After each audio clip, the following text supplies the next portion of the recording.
কি করে অ্যাডজাস্ট করবে। বললো যে ঠিক আছে, আমাদের তো জিনিসপত্র কিনতেই হয়, তা স্টোরটা তুমি দেখবে, যত রকম জিনিস কেনা হয় সেটা তুমি দেখবে, তা সেইটার ভার নিয়ে। আর পয়সার জন্য কোনো সময়ই তার কোনো একটা ছিল না। যাই হোক, তা এখন সালের কথা বলছেন? এটা উনি খুব সম্ভব 1923-24, কারণ 21-22 তো নন কোঅপারেশন মুভমেন্টে জয়েন করেছিল। দেশভাগের কথা তখন আর জাগেনি আর কি। না, দেশভাগের কথা আসেনি। তা এখন বাড়িতে বর্দা যখন মেট্রিকুলেশন, তখন মেট্রিকুলেশনই বোধ হয়, মেট্রিকুলেশন পরীক্ষা দিয়ে 1943-তে পরীক্ষা দিল, পরীক্ষা দিয়ে কলকাতায় চলে এলো। এখন মা আর আমরা ছোট সব, এখন মা সংসার চালায়। সংসারটা এখন আমাদের যা জমি ছিল সেটা ওই টাকার পরিবর্তে দিয়ে দেওয়া হতো বছরে বছরে, ভাগে না, টাকার পরিবর্তে পত্তন, যাকে হ্যাঁ। তা এখন সবই বাজার থেকে কিনতে হতো। এখন মার তো আর বাজারে যাবে না, এই বাজারে যাওয়া এবং বাজারে করা, এইটা আমার একটা চরিত্রের মধ্যে ঢুকে গেল। তখন আমার বয়স কত, ক্লাস 4-এ পড়ি, ক্লাস 4-এ। তা এই তখন থেকে একটা হিসেব করে চলা, এই হিসেব করে চলা, আজও আমি খুব একটা হিসেবই লোক, এ বিষয়ে কোনো সন্দেহ নেই। যখন এই কলকাতায় এলাম আর কি, 48-এ যখন আমি চলে এলাম, তখন বাবা দেখলো যে তো খুব হিসেব লোক, সম্পূর্ণ ভারটা বাবা কোনোদিনই সংসারী লোক ছিলেন না, কোনোদিনই মানে হিসেবের মধ্যে ছিলেন না। তা আমাকে, আমি বাজারে মাসের বাজার করা, কাপড় অকেশনালি যে কাপড় টাপড় কেনা হতো, সব সম্পূর্ণ খরচা দায়িত্বটা আমার। আমি তখন ওনার অ্যাকাউন্ট ছিল ওই ইউনাইটেড ব্যাংকে, সেখানে আমি যেতাম, চেকটা টাকাটা উইথড্র করে তারপর আমি খরচা করি। এটা কোন অঞ্চল? পাঁচটাকা চিত্তরঞ্জন হসপিটালে আমাদের কোয়ার্টার। তা সেই থেকে আমি মানে প্রথম একটা অকেশন হয় যে এক মিশনারি এসে ধর্ম সম্বন্ধে, হিন্দু ধর্ম সম্বন্ধে একটু আজে বাজে কথা বলে। তখন আমরা মডার্ন স্কুলের ছাত্র, মডার্ন স্কুলে খবরটা যায়, ছাত্ররা সব দল বেঁধে এসে সেই মিশনারিকে নানা রকম প্রশ্ন করে, সে বেটা তো পালিয়ে গেল। তো ওখান থেকেই বলল যে আপনার তোমরা একটা কাজ করো, এই ভারত সেবাশ্রম সংঘ আছে তো কাছেই, সেখানে যাও। বেদানন্দ তখন অধ্যক্ষ এখানকার, তার সাথে পরিচয়। তা সেই পরিচয় মানে খুব অল্প দিন এই জন্যে যে ওই একটা বই দিয়েছিলেন, এই কি স্বামী বেদানন্দ একটা বই দিলেন, সেইটা পড়াটা করে তার মধ্যে আবার ছিল যে আপনার ডেইলি রুটিন রাখতে হবে, কি কখন কি করছি না করছি তার একটা। সেইটা খুব পছন্দ হলো না, মানে মাস দেড়েক করে বলে এর মধ্যে থাকা সম্ভব নয়। তারপর আমার মানে স্কুলে যেদিন ভর্তি হয়েছিলাম, মডার্ন স্কুলে, তা আমার পাশেই ছিল পবিত্র ঘোষ। পবিত্র ঘোষ আপনার সাথে একবারে বুজম ফ্রেন্ড বলা যায়। তা ওর প্রথম থেকেই ওর একটু লেখাপড়ার মানে পবিত্র কুমার ঘোষ যে সাংবাদিক ছিল আনন্দবাজারে, না, ও ওই প্রথম আপনার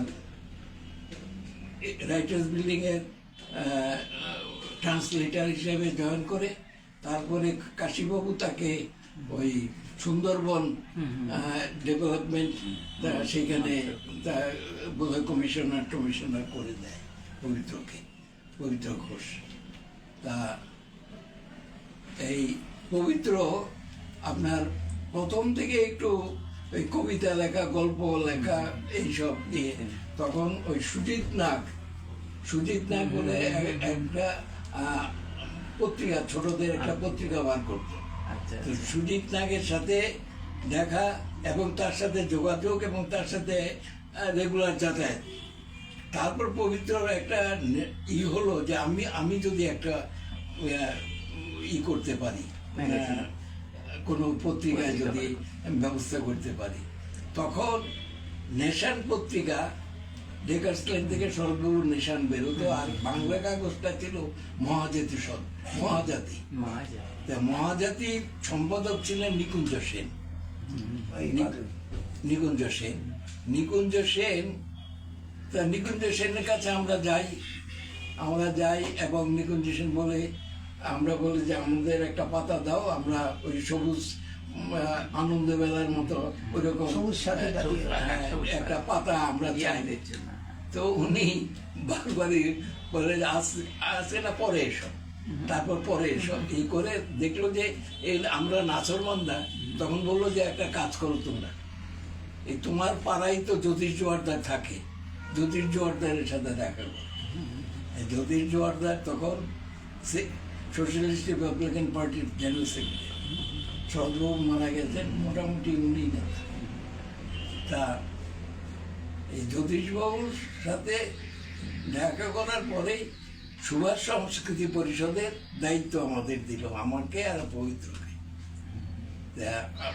পবিত্র আর আমরা সুভাষ সংস্কৃতি পরিষদ করতে গিয়ে তারপর পার্টি মেম্বার হয়ে গেলাম, সোশ্যালিস্ট রিপাবলিকান পার্টি। চুমা ফুকাই আর রাস্তায় পোস্টার মারি, এই লোক প্রথম। এবং এই সব আন্দোলনে মিটিং করা, আবার পালিয়ে যাওয়া, এরকম হয়ে তো ধরপাকড় এড়ানোর জন্যে। তারপর তো অ্যারেস্ট হয়ে কিছুদিন জেলে ছিলাম। তারপরে যখন চাকরিতে ঢুকলাম, চাকরিতে তখন ঢোকার কারণ হলো মানে তখন চাকরি না হলে নয় এমন একটা অবস্থা। বাবা রিটায়ার করেছে, তো বাবা রিটায়ার করে খুব সামান্য টাকা বাবা যে রিটায়ারমেন্টে, কারণ হলো 1948 থেকে সেখানে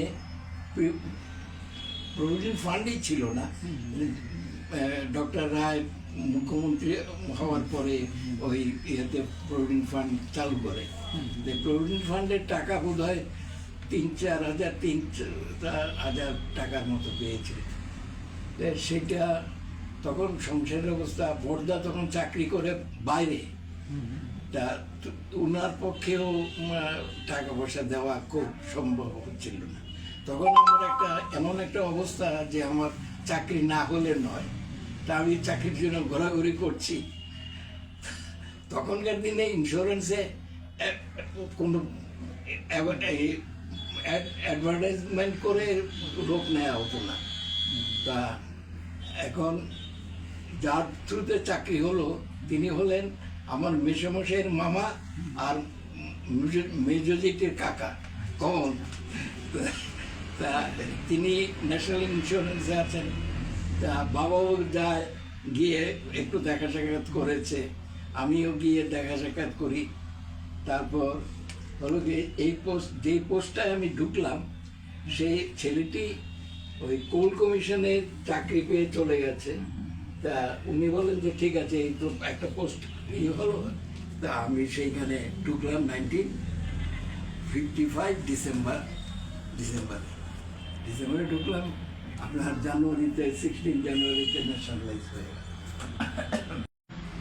এবং ট্রেড ইউনিয়নের মধ্যে ম্যাক্সিমাম ট্রেড ইউনিয়নই করেছি লাইফে।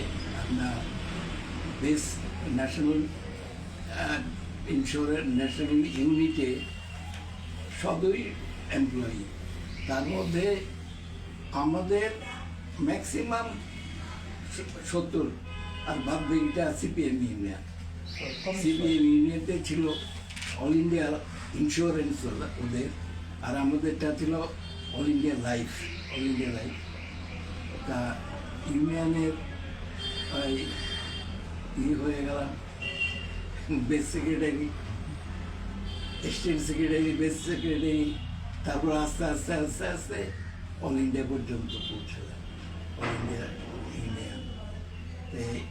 তখন পার্টির সাথে যেমন খুব কাছাকাছি ছিল দীনেশ দাশগুপ্ত, আমাদের অফিসের কাছে, তা প্রায় দীনেশদার কাছে যেতাম। দীনেশদার সাথে একটা যোগাযোগ ছিল। আর এইভাবে তো পার্টির সাথে, আর পার্টিও সেইভাবে তো আপনার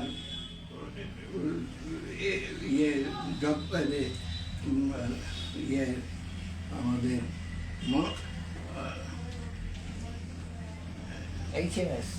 HMS না, পার্টি সোশ্যালিস্ট পার্টিতে ঢুকলো আমাদের পার্টি, আর সুভাষবাদী ফরওয়ার্ড ব্লক ঢুকলো পিএসপিতে। পিএসপি এবং হতো কি, একবার সোশ্যালিস্ট পার্টি পিএসপি এক হতো, আবার ভাগ হতো, আবার এক হতো, এরকম ভাবেই চলছিল। তো শেষ পর্যন্ত সোশ্যালিস্ট পার্টি হিসাবে ইয়েতে আপনার জয়প্রকাশের তখন সোশ্যালিস্ট পার্টি, তখন সোশ্যালিস্ট পার্টি।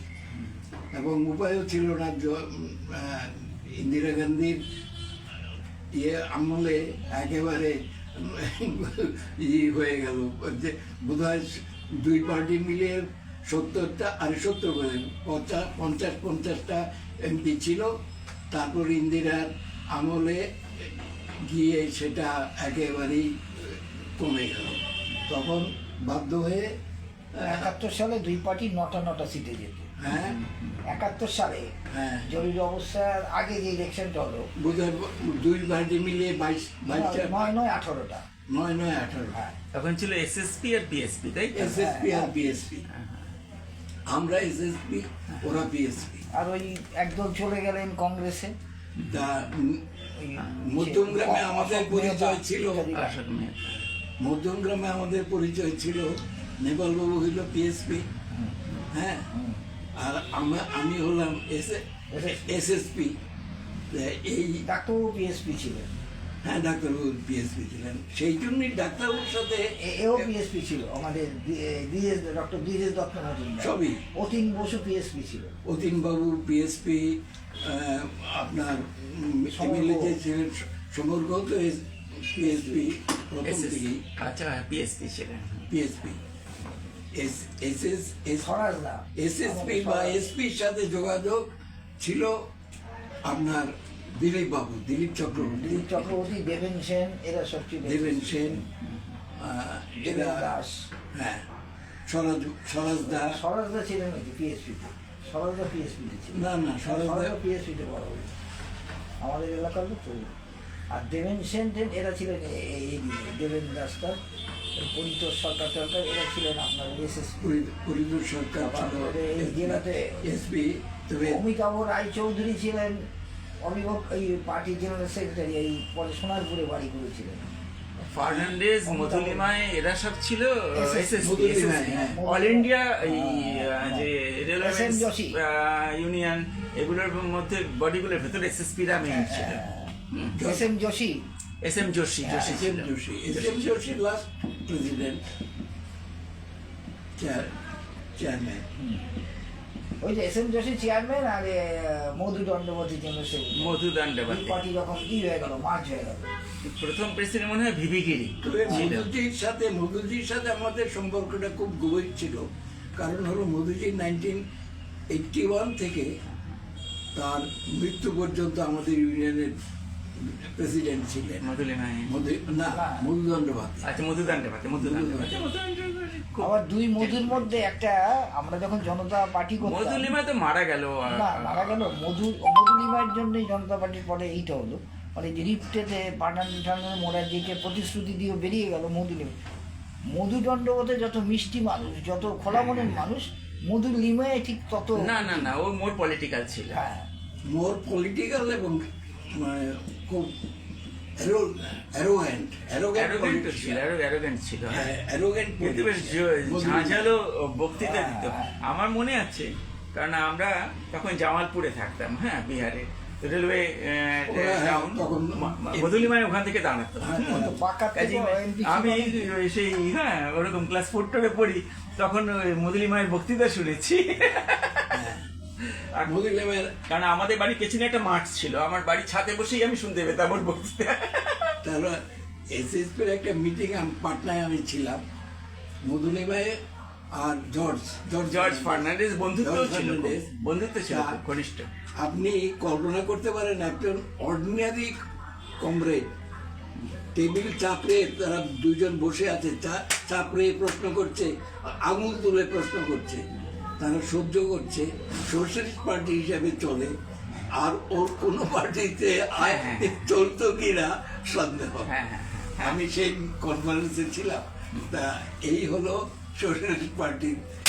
আমি একটা বই পড়েছি, ওই সোশ্যাল এই করতে গিয়ে মধুলিমায় অরিজিনালি হচ্ছে জন্মসূত্র হচ্ছে কাশ্মীরের লোক।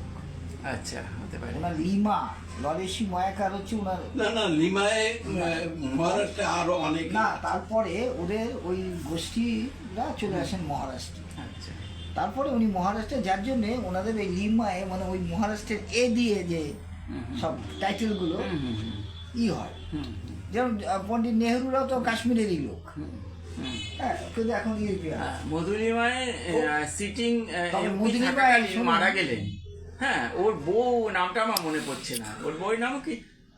লীলা তো ফার্নান্ডেজের বউ, লীলা ফার্নান্ডেজ, হ্যাঁ। কিন্তু ওর না লীলা